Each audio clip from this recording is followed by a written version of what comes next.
Hello. Last weekend I talked about how I laid out the first level of this year's game for our gaming boot camp. And today I thought I'd go through levels 2 and 3, show you real quick how those came about. So the process is very, very similar. This is level 2, and I wanted it to be a little bit more difficult, but yet still bring in some of the things that we learned from level 1. And this is the final version here. I'm just going to zoom in real quick. And you can see here our hero again comes through and can jump up through these jump throughs on the pink. Now one of the things that I changed on this one is I've got a few things that we didn't have on the last one. Like I have a different enemy, and this guy right here, you're not going to be able to kill him. He's going to be somebody that goes back and forth. And then we're introducing this carrot, which is going to be essentially like something you can throw at the enemy to kill them, some of the enemies later on. And come up over here, pick up another carrot. We'll keep track of those carrots. And then there's some comments here I'll show you in a minute. Very similar here. We jump, we take the springboard up. Now this springboard will actually go through this jump through. You'll be able to land on either this one or this one. Collect the coins, come over here. And now these guys here, again, we've got another enemy. The plan is that you can kill these guys, the little teddy bears with the knives or with the daggers, with the carrots. So you'll be able to essentially throw them at them. And I'm thinking we leave it so these boars can't be killed. They're going to go back and forth, and they may even jump a little bit, but you have to just simply avoid them.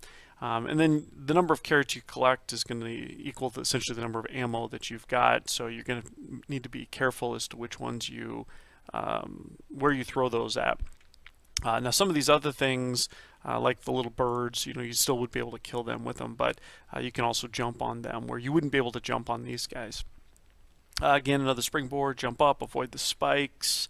Come over here, and this is kind of where it gets a little bit tricky, where you kind of see where you need to go, but you can't get there. You need to come down here, avoid falling. Obviously, if you fall, you go back to the very beginning, then jump through, come up to the top, and then across the very, very top here, you can kind of navigate these little platforms, and then kind of get into the home stretch here.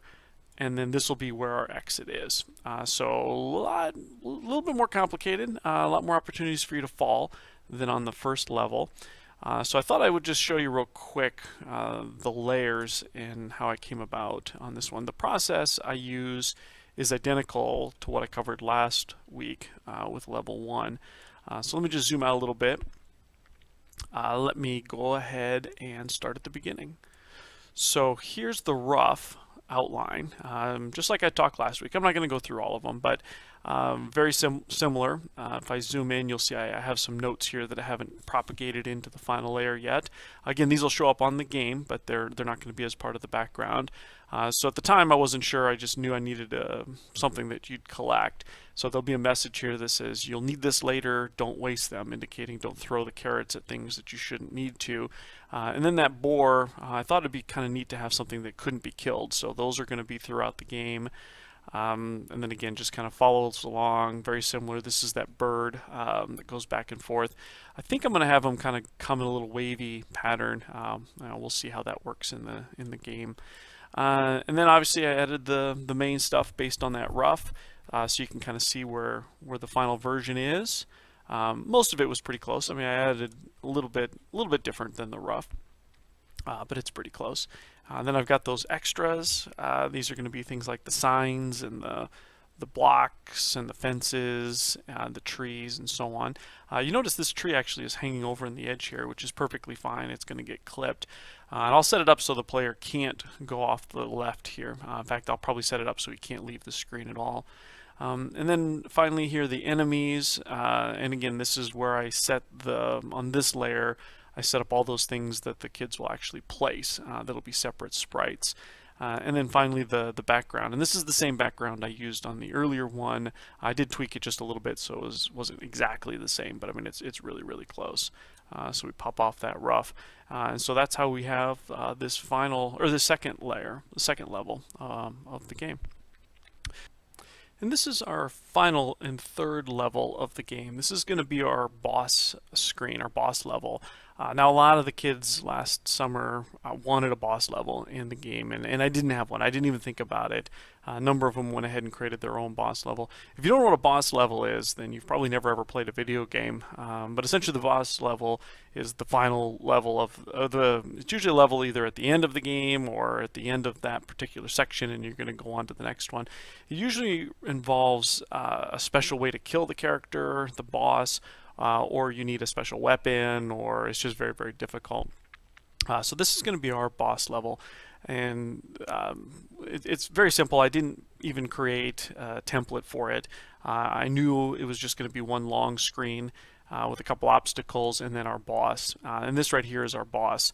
I don't even know what he is. I guess the Yeti or something. I'm not sure what it is. As part of that sprite pack, this was one of the characters, the enemy characters that came with it, and I thought it was a cool character. I thought it would make a great boss. You can see we've got some of him just idle, standing there. Here's one of him walking. Here's one where he's throwing his arms up and down in the air, which I thought was kind of cool. And then this last one is of him falling down. So this will either be when you kill him, he'll fall down, or maybe if you have to hit him like 30 times, maybe after 10 he'll fall down and then get back up again. I'm not exactly sure how I'll set this up. I may have a progress bar that shows how much health he has. But no matter what, you're going to have to hit him a lot of times. And what I'm thinking we're going to do is, as the character moves across the screen, he'll have to kill these guys. Remember, these guys can only be killed with the carrots, so I'll have some carrots up in here for you to collect if you don't have any. And then this will be a one-way shot. Once you go over this set of blocks, you won't be able to come back. And remember, you'd be zoomed in too, so at this point, you won't necessarily even see that boss, and then you won't know what's coming, and then all of a sudden there he is. And he'll go. What I'm thinking he'll do is he'll go back and forth, so he'll turn around here, he'll go to the left, he'll turn around here and then go back. Probably pretty slow, but I'm also thinking I want him to jump up and down at random intervals, so you'll be able to run underneath him, but you're probably not going to be able to jump over him. So what I may also do is put some jump through blocks so you can get up high and then maybe jump over him that way. But because he needs to be killed a lot, and that might be 20 or 30 times, what I'll probably do is have carrots fall at random times throughout this layer, so you can go and collect them.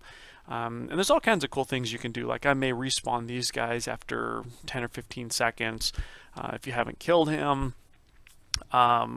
Just all very interesting things you can do, and then the kids can also do their own thing. But this will be our final layer, and like I said, it's laid out exactly the same, using that same grid and everything. The only difference here was I didn't bother to create a rough out. So anyway, that's what we've got for the 3 levels. Progressively getting more difficult, lots of areas for kids to explore and build their own customizations. So I did announce early birds sales tickets last weekend. If you want one, send me an email. Otherwise, somewhere around February 15th or something, that might be a little later than that, I'll announce the ticket prices on our website and open up the ticket sales then. So we already have a number of kids signed up. Look to kind of sell those out earlier this spring and kind of go from there. So that's all. If you got any questions, by all means, send me an email, give me a call. Thanks. Bye.